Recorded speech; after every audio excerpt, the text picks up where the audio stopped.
ಅಂದಾಜು ಹೇಳೋದಾದ್ರೆ sir, okay, ಆ ಥರದೊಂದು ಕಡಿತ ಅಂತೂ ಆಗೇ ಆಗುತ್ತೆ, ಉದ್ಯೋಗ ಕಡಿತ ಅಂತೂ ಆಗುತ್ತೆ ಅನ್ನೋದನ್ನ ಒಪ್ಕೊಳ್ತೀರಾ? ಆಗ್ತಾ ಇದೆಯಲ್ಲ, ಆಗ್ತದೆ. ಅದು ಸತ್ಯ. ಅದು ಅಂದರೆ ಅದೇನು ಹಾಲಿನ ಅದು ಸತ್ಯ. ಅದು ಅಂದರೆ ಏನು ಬೇರೆ ಅದು ಅಂದರೆ ಅಮೆರಿಕದ ಆಲ್ರೆಡಿ ಆಗಿದೆ. ಇಂದ ಉದ್ಯೋಗ ಕಡಿತ ಆಲ್ರೆಡಿ ಸಾವಿರಾರು ಮಟ್ಟಿಗೆ ಆಗಿದೆ. ನೀವು ನ್ಯೂಸಲ್ಲಿ ನೋಡ್ತಾ ಗೂಗಲ್ ಮಾಡಿದ್ರೆ. ಸ್ನೇಹಿತರೆ ನಮಸ್ಕಾರ, ನಾನು ನಿಮ್ಮ ರಾಕೇಶ್ ಶಾರುಂಡಿ. ಬಹಳಷ್ಟು ಪ್ರಮುಖವಾದಂಥ ವಿಷಯದೊಂದಿಗೆ ಇವತ್ತು ನಾನು ನಿಮ್ಮ ಮುಂದೆ ಬರ್ತಾ ಇರೋದು. ನೋಡಿ, ಅನೇಕ ಚರ್ಚೆಗಳು ಈಗಾಗಲೇ ಆಗ್ತಾ ಇದ್ದಾವೆ ಮಾಧ್ಯಮಗಳಲ್ಲಿ, ಪತ್ರಿಕೆಗಳಲ್ಲಿ. ನೀವೆಲ್ಲರೂ ಕೂಡ ಕೇಳ್ತಾ ಇದ್ದೀರಿ, ಒಂದು IT ಕ್ಷೇತ್ರ ಇದೆಯಲ್ಲ, ಇಲ್ಲೊಂದು ದೊಡ್ಡ ರೆವಲ್ಯೂಷನ್ ಆಗುತ್ತೆ, ಇಲ್ಲಿನ ಎಲ್ಲ ಎಂಪ್ಲಾಯಿಗಳು ಕೂಡ ಮತ್ತೆ ಹಳ್ಳಿಗೆ ವಲಸೆ ಹೋಗ್ತಾರೆ. ಅದು ಯಾವ ರೀತಿಯಾಗಿ ಅಂದರೆ ಒಂದು ದೊಡ್ಡ ಮಟ್ಟದ ಕ್ರಾಂತಿ IT ಕ್ಷೇತ್ರದಲ್ಲಿ ಆಗುತ್ತೆ. ಪ್ರತಿಯೊಬ್ಬರಿಗೂ ಕೂಡ ಉದ್ಯೋಗಗಳೇ ಇರೋದಿಲ್ಲ, ಯಾಕೆಂದರೆ AI ಬಂದುಬಿಟ್ಟಿದೆ. ಇದೊಂದು ಪೆಡಂಭೂತದ ರೀತಿಯಾಗಿ ನೋಡ್ತಾ ಇದ್ದಾರೆ, ಇದು ವರದಾನದ ರೀತಿಯಾಗಿ ಯಾರೂ ಕೂಡ ನೋಡ್ತಾ ಇಲ್ಲ ಅನ್ನೋ ಚರ್ಚೆಗಳು ಬಹಳಷ್ಟು ಆಗ್ತಾ ಇದೆ. ಹಾಗಾದರೆ ಇನ್ನು ಮುಂದೆ ಬೆಂಗಳೂರಲ್ಲಿರ್ತಕ್ಕಂಥ IT ಕೆಲಸಗಾರರು ಅನೇಕ ಕೆಲಸಗಳನ್ನು ಈ AI ಕಿತ್ಕೊಳ್ಳುತ್ತಾ? ಇದರ ಬಗ್ಗೆ ಇವತ್ತು ಚರ್ಚೆ ಮಾಡಲಿಕ್ಕೆ ಇವತ್ತು ನಮ್ಮ ಜೊತೆಗೆ ಬಹಳಷ್ಟು ರಿಸೋರ್ಸ್ ಪರ್ಸನ್ ಆಗಿರ್ತಕ್ಕಂಥ ಇದೇ IBM ಕಂಪನಿಯಲ್ಲಿ ಸಾಫ್ಟ್ವೇರ್ ಆರ್ಕಿಟೆಕ್ಟ್ ಆಗಿರ್ತಕ್ಕಂಥ, ಜೊತೆಗೆ ಅಂಕಣಕಾರರು, ನೀವೆಲ್ಲ ಪ್ರತಿ ವಾರ ನೋಡಿರ್ತೀರಿ ವಿಜಯ ಕರ್ನಾಟಕದಲ್ಲೂ ಕೂಡ ಅವರ ಅಂಕಣ ಬರುತ್ತೆ. ತುಂಬ ಚೆನ್ನಾಗಿ ಬರಹಗಾರರು, ಬಹಳಷ್ಟು ಮಾಹಿತಿಗಳನ್ನು ಗೊತ್ತಿರೋರು, ಜೊತೆಗೆ ಸಾಫ್ಟ್ವೇರ್ ಕ್ಷೇತ್ರದ ಬಗ್ಗೆ ತಂತ್ರಜ್ಞಾನ ವಿಶ್ಲೇಷಕರು ಕೂಡ ಆಗಿದ್ದಾರೆ. ಮಧು ಅವರು ಇವತ್ತು ನಮ್ಮ ಜೊತೆಗಿದ್ದಾರೆ. ಸರ್, ವೆಲ್ಕಮ್ ಮಾಡ್ತೀನಿ ನಿಮ್ಮನ್ನು ಆರಂಭದಲ್ಲಿ. ಮೊದಲನೇದಾಗಿ ನಾನು ಹೇಳಿದೆ ಸರ್, ಒಂದು ವರ್ಡ್ ಆಂಥ್ರೋಪಿಕ್ ಅನ್ನೋ ವರ್ಡ್ ಇವತ್ತು ಏನೋ ಒಂದು ದೊಡ್ಡ ಸಂಚಲನವನ್ನು ಸೃಷ್ಟಿ ಮಾಡ್ತಾ ಇದೆ. ಬೆಂಗಳೂರಿನಲ್ಲಿರ್ತಕ್ಕಂಥ ಎಲ್ಲ IT ಉದ್ಯೋಗಿಗಳು ಕೆಲಸ ಹೋಗಿಬಿಡುತ್ತಾ? ಹಾಗಾದರೆ ಇನ್ಮೇಲೆ ಎಲ್ಲರೂ ಕೂಡ ಹಳ್ಳಿಗೆ ವಲಸೆ ಬರಬೇಕಾಗತ್ತಾ? ಏನು ಸರ್ ಈ ಗೊಂದಲ, ಈ ಕನ್ಫ್ಯೂಷನ್? ಎಲ್ಲರೂ ಹೋಗ್ಬೇಕಾಗಲ್ಲ, ಆದರೆ ಒಂದಷ್ಟು ಉದ್ಯೋಗ ಪಲ್ಲಟ ಆಗೋ ಚಾನ್ಸಸ್ ಇದೆ.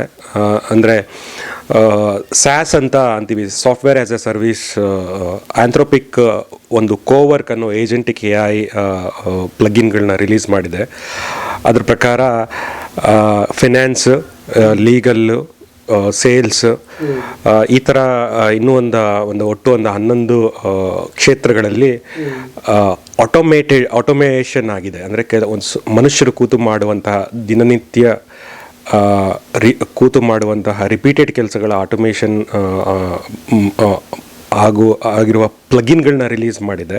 ಪ್ಲಗಿನ್ ಅಂತಂದರೆ ಏನಿಲ್ಲ, ಅದೊಂದು ಸಾಫ್ಟ್ವೇರ್ ಅಂತ ಅಂದ್ಕೊಳ್ಳೋಣ ಸರಳವಾಗಿ, AI ಸಾಫ್ಟ್ವೇರ್. ಸೊ ಅದಾಗಿರೋದ್ರಿಂದ ಆ ಕೆಲಸಗಳನ್ನೆಲ್ಲ ಇಷ್ಟು ದಿವಸ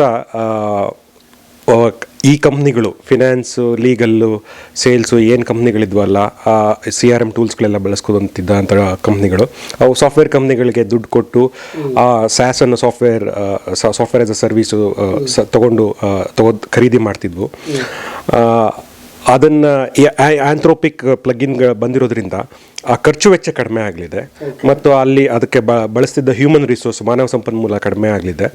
ಅದರಿಂದ ಅದಕ್ಕೆ ಈ ಸಾಫ್ಟ್ವೇರ್ ಕಂಪ್ನಿಗಳಲ್ಲಿ ಏನಮ್ಮ IT ಇಂಜಿನಿಯರ್ಸ್ ಇದ್ರಲ್ಲ, ಆ ಇಂಜಿನಿಯರ್ಸ್ಗಳ ಬಳಕೆ ಕಡಿಮೆ ಆಗಲಿದೆ. ಅದರಿಂದ ಒಂದು 100 ಜನ ಇದ್ದಿದ್ದ ಜಾಗದಲ್ಲಿ ಒಂದು 10 ಜನ, ಒಂದು 5 ಜನ ಸಾಕಾಗ್ಬೋದು ಅನ್ನೋ ಅಷ್ಟು ಇಳಿಕೆ ಆಗಲಿದೆ ಈ ಸರ್ವಿಸ್ ಕಂಪ್ನಿಗಳಲ್ಲಿ.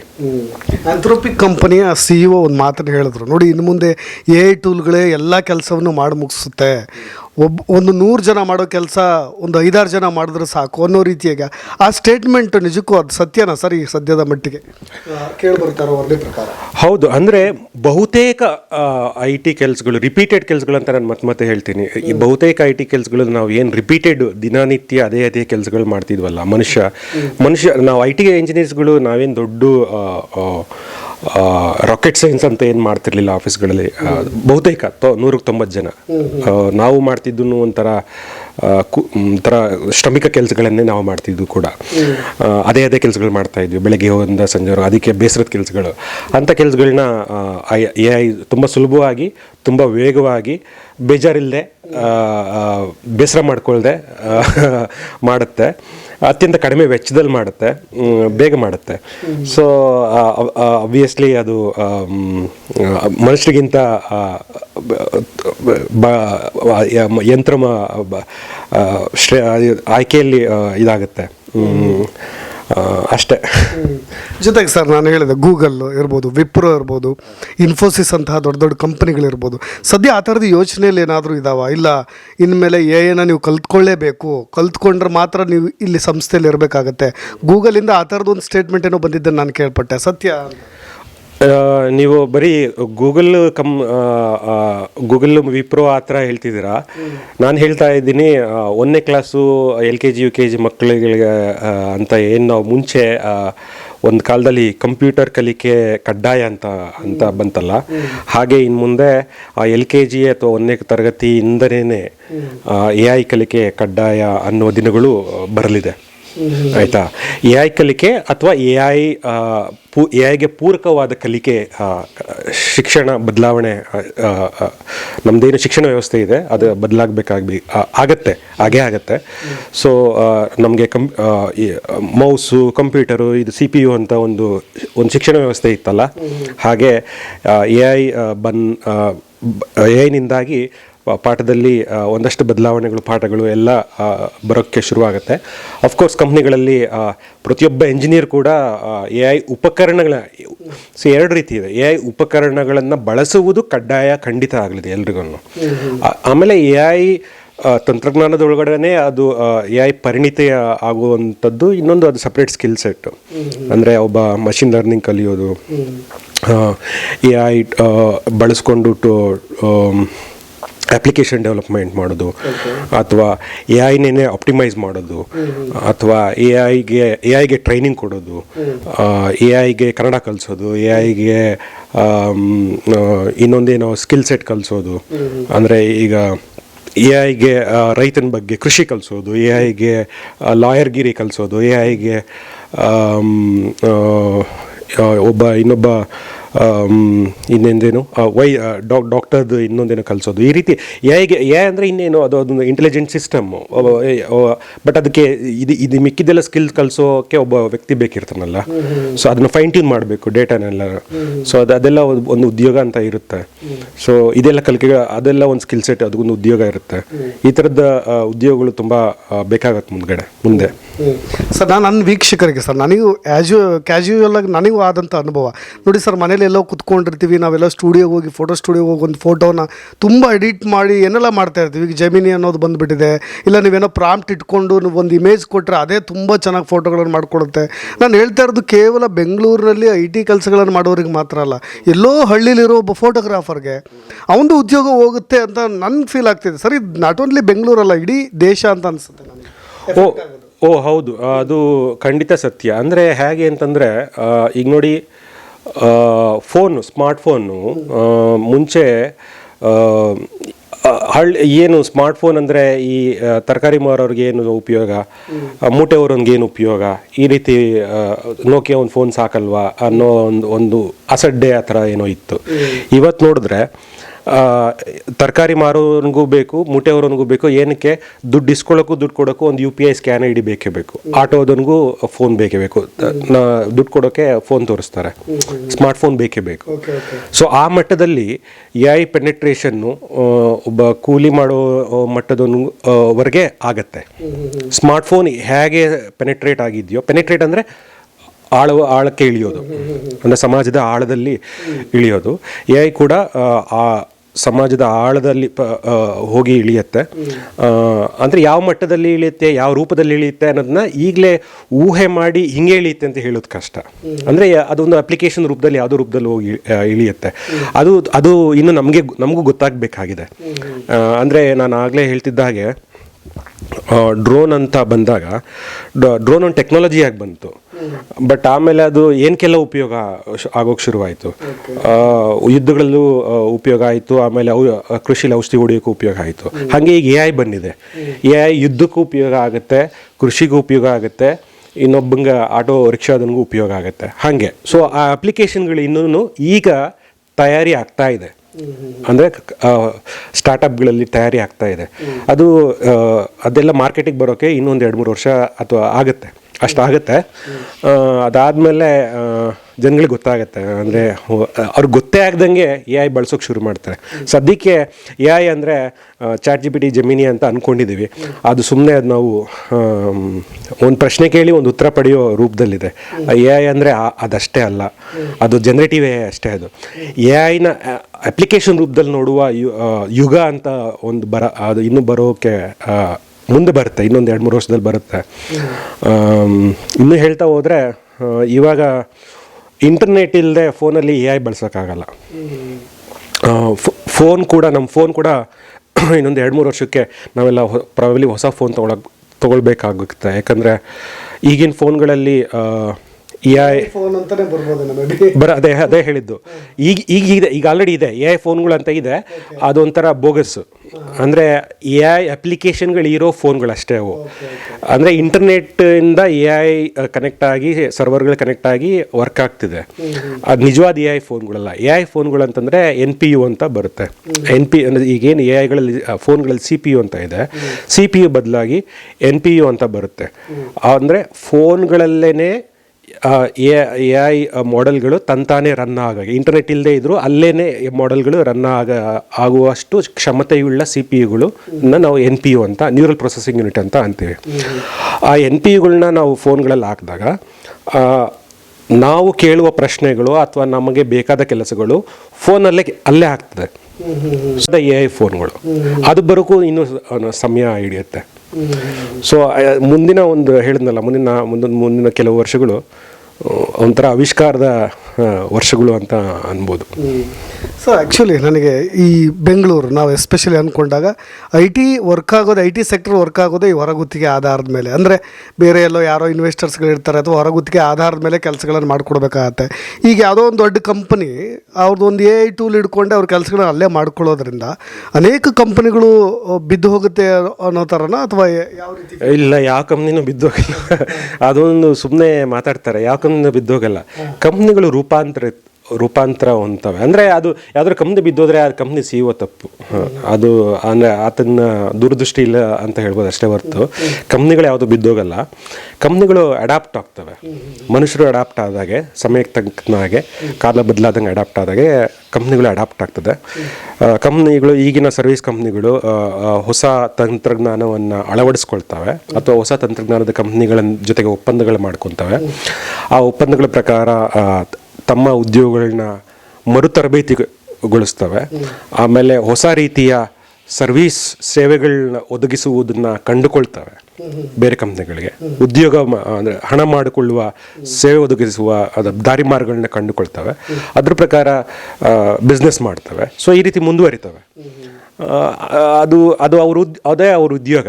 ಅವ್ರ ಕಂಪ್ನಿಗಳು ಉಳ್ಕೊಳ್ಳೋದೇ ಹಾಗೆ. ಅದು ಎಲ್ಲಿ ಅದ್ರಲ್ಲಿ ಸೋತು ಕಂಪ್ನಿಗಳು ಮುಳುಗ್ತವೆ, ಇಲ್ಲದೆ ಗೆದ್ದ ಕಂಪ್ನಿಗಳು ಮುಂದುವರಿತವೆ. ಹೀಗೆ ನಡೆಯುತ್ತೆ. ಜೊತೆಗೆ ಒಂದು ಚರ್ಚೆ ಆಗ್ತಾ ಇರೋದು ಮಾರ್ಕೆಟ್ ವ್ಯಾಲ್ಯೂ ಎಲ್ಲ ಇಳಿದಿದೆ. ದೊಡ್ಡ ಕಂಪ್ನಿಗಳದ್ದು ನಿಫ್ಟಿ ಇಂಡೆಕ್ಸ್ ಶೇರ್ಸು ಕೂಡ ಇಳಿಕೆ ಆಗಿದೆ ಅನ್ನೋ ಚರ್ಚೆ ಬಂದ ಮೇಲೆ ಅದಕ್ಕೇನು? ಅದೇ ಈಗ ಇದೆಲ್ಲ ಯಾಕೆ ಇಳಿಕೆ ಆಗಿದೆ ಅಂತಂದರೆ, ಈಗ ನೋಡಿ, ಇದರಲ್ಲೆಲ್ಲ ಹೂಡಿರೋರು ಯಾರು? ಸಾರ್ವಜನಿಕರು. ಆಯಿತಾ? ಅಂದರೆ ವೆಂಚರ್ ಕ್ಯಾಪಿಟಲಿಸ್ಟ್ಗಳು ಹೂಡೋದು ಒಂದು. ಅಂದರೆ ದೊಡ್ಡ ಮಟ್ಟದಲ್ಲಿ ಟೆಕ್ನಾಲಜಿ ನೋಡಿ ಟೆಕ್ನಾಲಜಿ ಕಂಪ್ನಿನಲ್ಲಿ ಹೂಡಿಕೆ ಮಾಡೋರನ್ನ ನಾವು ವೆಂಚರ್ ಕ್ಯಾಪಿಟಲಿಸ್ಟ್ ಅಂತ ಅಂತೇವೆ. ಇನ್ನೊಂದು ನಿಮ್ಮಂಥವ್ರು ನಮ್ಮ ಜೇಬಲ್ಲಿರೋ ದುಡ್ಡು ತೆಗೆದು ಶೇರ್ ಮಾರ್ಕೆಟಲ್ಲಿ ಹೂಡೋ ಜನಗಳು. ಸೊ ಟೆಕ್ನಾಲಜಿ ಗೊತ್ತಿಲ್ಲದರೂ ಹೂಡಿಕೆ ಮಾಡಿರ್ತಾರೆ. ಅವ್ರಿಗೆ ಪಾಪ ಹೆಂಗಾಗುತ್ತೆ ಅಂತಂದರೆ, ಈ ರೀತಿ ಸಾರ್ವಜನಿಕವಾಗಿ ಏನೋ ಒಂದು ಸುದ್ದಿ ಬಂದಾಗ ಅದಕ್ಕೊಂದು ರಿಯಾಕ್ಷನ್, ಶೇರ್ ಮಾರ್ಕೆಟ್ ಒಂದು ರಿಯಾಕ್ಷನ್ ಕೂಡ ಆಗುತ್ತಲ್ಲ. ಸೊ ಆ ರೀತಿನೂ ಆಗಿರ್ಬೋದು. ಟೆಕ್ನಾಲಜಿ ಗೊತ್ತಿಲ್ಲದೆ ಆಗೋ ರಿಯಾಕ್ಷನ್ಗಳು ಇದು ಒಂದು ಮಟ್ಟಿಗೆ ಸತ್ಯ.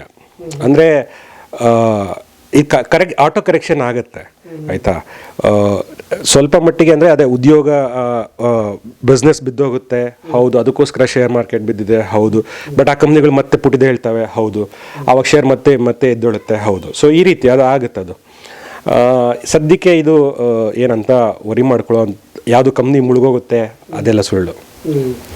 ಕಂಪ್ನಿಗಳು ಏನು ಎಕ್ಸ್ಪೆಕ್ಟ್ ಮಾಡ್ತಿದ್ರು ಸರ್? ಈಗ ಏನಾದ್ರು ರೆಕ್ರೂಟ್ಮೆಂಟ್ ಮಾಡ್ಕೊಳ್ಳೋದಾದರೆ ಮೇ ಬಿ ಗೊತ್ತಿರುತ್ತೆ ನಿಮಗೆ ಆ ಥರದ್ದು ಅವ್ರು ಏನು ಎಕ್ಸ್ಪೆಕ್ಟ್ ಮಾಡ್ತಾ ಇರ್ಬೋದು, ಪ್ರೊಫೈಲ್ ಹೇಗಿರಬೇಕು ಅಂತ ಎಕ್ಸ್ಪೆಕ್ಟ್ ಮಾಡ್ತಾ ಇರೋದು.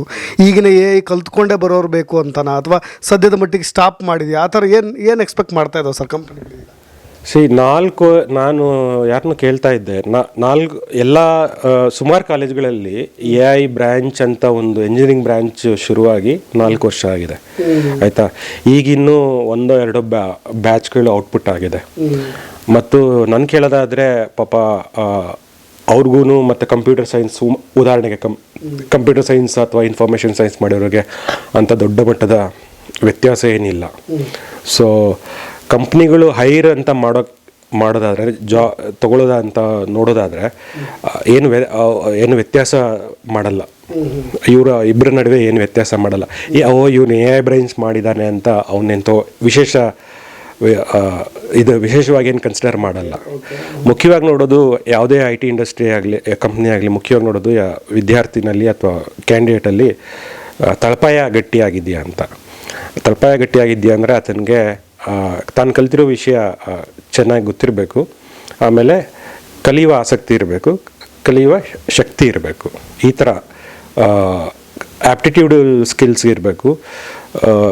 ಬೇಸಿಕ್ ಈ ರೀತಿ ಸ್ಕಿಲ್ಸ್ಗಳು ನೋಡ್ತಾರೆ. ಒಬ್ಬ ಫ್ರೆಷರ್ನಲ್ಲಿ ಎಂಜಿನಿಯರಿಂಗ್ ಸ್ಕಿಲ್ಸ್ ನೋಡೋದು ಯಾರೂ ನೋಡಲ್ಲ. ಸೊ ಆತ ಇಂಜಿನಿಯರಿಂಗ್ ಟೈಮಲ್ಲಿ ಏನು ಕಲ್ತಿದ್ದಾನೆ ಅನ್ನೋದು ನೋಡ್ತಾರೆ. ಯಾಕಂದರೆ ಅವನು 4 ವರ್ಷ ಏನು ಮಾಡ್ದ ಅನ್ನೋದು ಮುಖ್ಯ ಆಗುತ್ತೆ. ಅಂದರೆ ಬೇಸಿಕಲಿ ಅವನ ಆ್ಯಪ್ಟಿಟ್ಯೂಡ್ ವ್ಯಕ್ತಿತ್ವನ ನೋಡ್ತಾರೆ. ಅದು ಬಿಟ್ಟರೆ ಬೇರೆ ಏನು ಅಷ್ಟು ಮುಖ್ಯ ಆಗಲ್ಲ.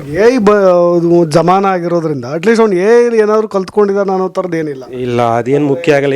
ಯಾಕೆ ಅಂತ ಹೇಳ್ತೀನಿ ಕೇಳಿ. ನಾನು ಮತ್ತೆ AI ಸ್ಕಿಲ್ ಈ ಇಂಡಸ್ಟ್ರಿನಲ್ಲಿರೋ ಎಂಜಿನಿಯರ್ಗಳೇ ಈಗ ಇನ್ನು ಪಾಪ ಮರು ತರಬೇತಿ ಹೊಂದ್ತಾ ಇದ್ದಾರೆ. ಇಂಡಸ್ಟ್ರಿನಲ್ಲೇ ಎಂಜಿನಿಯರ್ಗಳೇ ಇಲ್ಲ, AI ಗೊತ್ತಿರೋ ಎಂಜಿನಿಯರ್ಗಳಿಲ್ಲ. ಪಾಪ ಈ ಕಾಲೇಜ್ಗಳಲ್ಲಿ ಪ್ರೊಫೆಸರ್ಗಳಿಂದ ಆ ಮಟ್ಟಿಗಿನ ಎಕ್ಸ್ಪೆಕ್ಟ್ ಮಾಡೋದು, ಬಯಸೋದು ತಪ್ಪು. ಆಮೇಲೆ ಅವ್ರ ಮಕ್ಕಳಿಗೆ ಅಷ್ಟೊಂದು ಹೇಳ್ಕೊಟ್ಟಿರ್ತಾರೆ ಅನ್ನೋದು ಎಕ್ಸ್ಪೆಕ್ಟ್ ಮಾಡೋದು, ಅದನ್ನು ಬಯಸೋದು ತಪ್ಪು. ಆ ಮಕ್ಕಳು ಅಷ್ಟೊಂದು ತಿಳ್ಕೊಂಡು ಬಂದು ಇಂಡಸ್ಟ್ರಿ ರೆಡಿಯಾಗಿ AIಗೆ ಬಗ್ಗೆ ತಿಳ್ಕೊಂಡು ಇಂಡಸ್ಟ್ರಿ ರೆಡಿಯಾಗಿರ್ತಾರೆ ಅಂತ ಬಯಸೋದು ಕೂಡ ತಪ್ಪು ಅಂತ ನನ್ನ ವೈಯಕ್ತಿಕ ಅಭಿಪ್ರಾಯ. ಸೊ ನಾವು ಅವರಿಂದ AI ಸ್ಕಿಲ್ಸು ನೋಡೋದಕ್ಕಿಂತ ಬೇಸಿಕ್ ಕಂಪ್ಯೂಟರ್ ಸ್ಕಿಲ್ಸ್ ನೋಡ್ತೀವಿ ಅಂತ. ಬಟ್ ಏನೇ ಅಂದರೂ ನೀವು ಪರ್ಸೆಂಟೇಜ್ ಆಫ್ ನನ್ನ ಲ್ಯಾಬ್ಸ್ ಆಗ್ತಾ ಇರೋದು ಎಷ್ಟು ಜನ ಅಂದಾಜು ಹೇಳೋದಾದರೆ ಸರ್, ಓಕೆ ಆ ಥರದೊಂದು ಕಡಿತ ಅಂತೂ ಆಗೇ ಆಗುತ್ತೆ, ಉದ್ಯೋಗ ಕಡಿತ ಅಂತೂ ಆಗುತ್ತೆ ಅನ್ನೋದನ್ನ ಒಪ್ಕೊಳ್ತೀರಾ? ಆಗ್ತಾ ಇದೆಯಲ್ಲ, ಆಗ್ತಾಯಿದೆ. ಅದು ಸತ್ಯ. ಅಂದರೆ ಅದೇನು ಹಾಲಿನಷ್ಟು ಅದು ಸತ್ಯ. ಅದು ಅಂದರೆ ಏನು ಬೇರೆ ಅಂದರೆ ಅಮೆರಿಕದ ಆಲ್ರೆಡಿ ಆಗಿದೆ. AI ಉದ್ಯೋಗ ಕಡಿತ ಆಲ್ರೆಡಿ 1000 ಮಟ್ಟಿಗೆ ಆಗಿದೆ. ನೀವು ನ್ಯೂಸಲ್ಲಿ ಗೂಗಲ್ ಮಾಡಿದ್ರೆ ಸಿಗುತ್ತೆ ಎಷ್ಟು ಮಟ್ಟಿಗೆ ಆಗಿದೆ ಅಂತ.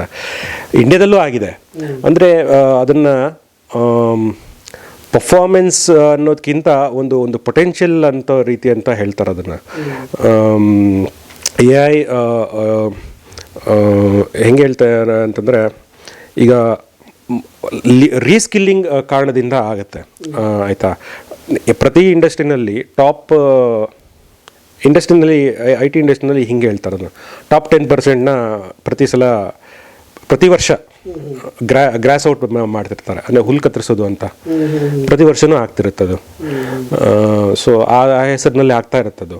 ಆಮೇಲೆ ಇಂಟೇಕ್ ಅಂತ ಹೊಸಬ್ರನ್ನ ಸೇರಿಸ್ಕೊಳ್ಳೋದು. ಮುಂಚೆ ಸಾವಿರಾರು ಜನರನ್ನ ಸೇರಿಸ್ಕೊಳ್ಳೋ ಬದಲು ಇವಾಗ ಅದು 100 ಕೀಳಿದೆ ಅಂದರೆ ಅದೇ ಅರ್ಥ ತಾನೆ. ಸೊ ಹಾಗೆ ಈಗ ನಾವು ಕಂಪ್ಯೂಟರ್ ಬಂದಾಗೂ ಅದೇ ಥರದೊಂದು ಭಯ ಇತ್ತು, ಎಲ್ಲೋ ಕಂಪ್ಯೂಟರ್ ಬಂದ್ಬಿಡ್ತು ಇನ್ಮೇಲೆ ಎಲ್ಲ ಕೆಲಸಗಳು ಕಿತ್ಕೊಳ್ಳುತ್ತೆ ಅಂತ. ಬಟ್ ಅದಕ್ಕೊಂದು ಸ್ವಲ್ಪ ಈಗ ಒಪ್ಕೊಳ್ತಾ ಇದ್ದೀವಿ ಅಂತ, ಅದು ಕೂಡ ಒಂದು ಸ್ವಲ್ಪ ಜನಕ್ಕೆ ಉದ್ಯೋಗ ಕಿತ್ಕೊಳ್ತು ಅನ್ನೋದನ್ನ ಒಪ್ಕೊಳ್ಳೇಬೇಕು. ಬಟ್ ಅದಾದಮೇಲೆ ಅದನ್ನು ಅಡಾಪ್ಟ್ ಮಾಡ್ಕೊಳ್ಳೋದ್ರಲ್ಲಿ ನಾವು ಗೆದ್ವೋ ಏನೋ ಗೊತ್ತಿಲ್ಲ. ಬಟ್ AIನ ನಾವು ಯಾವ ರೀತಿಯಾಗಿ ನೋಡ್ಬೇಕು? ಇದು ಒಂದು ವರದಾನ ಅನ್ನೋ ರೀತಿಯಾಗಿ ನೋಡ್ಬೇಕಾ? ಇದರಿಂದ ಒಂದು ಹೊಸ ಅವಕಾಶಗಳು ಕೂಡ ತೆರೆದುಕೊಳ್ಳುತ್ತೆ ಅನ್ನೋದನ್ನು ನಂಬ್ತೀರಾ ಅಥವಾ ಇದು ಮಾರಕ ಅಂತ ಹೇಳ್ತೀರಾ? ಇದು ಮನುಷ್ಯನಿಗೆ ಏನು ಸಿಕ್ಕಿದ್ರೂ ಅವ್ನು ಹೆಂಗೆ ಬೆಳೆಸ್ಕೊಳ್ತಾನೆ ಅನ್ನೋದ್ರ ಮೇಲೇ ನಿಂತಿರುತ್ತೆ. ಇಂಟರ್ನೆಟ್ ಬಂತು. ಇಂಟರ್ನೆಟ್ ಮೊದಲು ವರದಾನವಾಗಿ ಬಂತು. ಆಮೇಲೆ ಅದನ್ನು ನಾವು ಸ್ವಲ್ಪ ಮಂಗನ ಕೈಯಲ್ಲಿ ಮಾಣಿಕ್ಯ ಸಿಕ್ಕಿದಂಗೆ ಆಗಿಬಿಡ್ತು. ನನ್ನ ಕೇಳೋದಾದರೆ ಫೋನ್ ಬಂತು. ಮೊದಲು ವರದಾನವಾಗಿ ಬಂತು. ಅಂದರೆ ಮುಂಚೆ ನಾವು ಏನಾದರೂ ಒಂದು ವಿಷಯ ಮುಟ್ಸೋಕ್ಕೆ ನಾನು ಚಿಕ್ಕವನಿದ್ದಾಗ ನಮ್ಮ ತಂದೆ ತಾಯಿ ಹೇಳಿ ಕಳಿಸೋರು, ಅಜ್ಜಿ ತಾತ ನೂರು ಹೋಗಿ ವಿಷಯ ಮುಟ್ಟಿಸ್ಬಾ ಅಂತ. ನಮ್ಮಲ್ಲಿ ಫೋನ್ ಇರಲಿಲ್ಲ ಅವಾಗ. ಇವಾಗ ಫೋನ್ ಇದೆ ಅಂದರೆ ವರದಾನ. ಅದು ಇಲ್ಲಿ ಟಕ್ಕಂತ ಫೋನ್ ಮಾಡಿ ಹೇಳ್ತೀವಿ. ಬಟ್ ಇವಾಗ ಏನಾಗಿದೆ, ಫೋನಿಂದ ಆತ್ಮಹತ್ಯೆಗಳಾಗ್ತಾ ಇದ್ದಾವೆ, ಆ ಮಟ್ಟಿಗಿನ ದುರಂತಗಳಾಗ್ತಾ ಇದೆ. ಸೊ ಹಾಗೆ ಪ್ರತಿ ಟೆಕ್ನಾಲಜಿ ಆರಂಭದಲ್ಲಿ ವರದಾನವಾಗೇ ಬರ್ತದೆ, ಆಮೇಲೆ ಅದು ಹೇಳ್ತೇವೆ ಅನ್ನಂಗೆ ಆಗುತ್ತೆ. AI ಕೂಡ ಹಾಗೆ. AI ಈಗ ವರದಾನ ಆಗುವ ಹಂತದಲ್ಲೇ ಶಾಪವೂ ಆಗ್ತಾ ಇದೆ. ಅಂದರೆ ಇದನ್ನು AI ಇನ್ನೂ ದೊಡ್ಡ ಮಟ್ಟದಲ್ಲಿ ಅಪಾಯ ಹೇಗೆ ಅಂತಂತಂದರೆ, ಅದ್ರ ಬಗ್ಗೆ ದೊಡ್ಡ ಚರ್ಚೆ ಇದೆ, ಬುಕ್ಕೇ ಬರ್ದಿದ್ದೀನಿ ನಾನು. ಅಂದರೆ ಜಾಗತಿಕವಾಗಿಯೂ ಒಂದು ಚರ್ಚೆ ಆಗಿದೆ. ಏನು ಅಂತಂದರೆ ಅದು ಸೆಲ್ಫ್ ಲರ್ನಿಂಗ್ ಕೆಪಾಸಿಟಿ ಇದೆ ಎ ಐಗೆ. ಅಂದರೆ ಸ್ವಂತವಾಗಿ ಕಲಿಯುವ ಶಕ್ತಿ ಇದೆ ಎ ಐಗೆ, ಬೇರೆದಕ್ಕಿರಲಿಲ್ಲ. ಬೇರೆದೆಲ್ಲ ನಮ್ಮ ಹಂತದಲ್ಲೇ ಸ್ವಲ್ಪ ಇತ್ತು. ಎ ಐಗೆ ಸ್ವಂತ ಕಲಿಯುವ ಶಕ್ತಿ ಇದೆ. ಅದು ಬಿಟ್ಬಿಟ್ರೆ ಅದು ತಾನಾಗೇ ಕಲಿತು ದುಷ್ಟನಾಗುವ ಸಂಭವ ಇದೆ. ಆಮೇಲೆ ಎ ಐನ ಈಗಾಗಲೇ ತುಂಬ ಜನ ಮ್ಯಾನಿಪ್ಯುಲೇಟ್ ಮಾಡೋಕ್ಕೆ, ಅಶ್ಲೀಲ ಚಿತ್ರಗಳನ್ನ ತಯಾರಿಸೋಕ್ಕೆ, ಈ ರೀತಿ ಒಬ್ಬರ ಮುಖ ಇನ್ನೊಂದು ಕಡೆ ಇಟ್ಟು ಈ ರೀತಿ ಎಲ್ಲ ಬಳಸ್ತಾ ಇದ್ರಲ್ಲ, ನೀವು ನೋಡಿರ್ತೀರ. ಈ ರೀತಿಯಾಗಿ ಆರಂಭದಲ್ಲೇ ಸೊ ಮನುಷ್ಯ ಫಸ್ಟು ಏನಾದರೂ ಸಿಕ್ಕಿದ್ರೆ ಫಸ್ಟ್ ಬಳಸೋದೇ ಈ ಥರ ಕೆಟ್ಟ ಆಸಕ್ತಿಗಳಿಗೆ. ಸೊ ಹಾಗೆ ಅದೊಂದು ಇದು ಭಯ ಇದೆ. ಆಮೇಲೆ ತುಂಬ ಜನ ಇದರಲ್ಲಿ ವಿಜ್ಞಾನಿಗಳನ್ನೇ, ಅಂದರೆ ಎ ಐ ವಿಜ್ಞಾನಿಗಳು ಮತ್ತು ಎ ಐ ಕಂಪ್ನಿಗಳು, ಆಂಥ್ರಪಿಕಲಿ ಒಬ್ಬ ಕೆಲಸ ಮಾಡ್ತಿದ್ದ ಒಬ್ಬ ಭಾರತೀಯ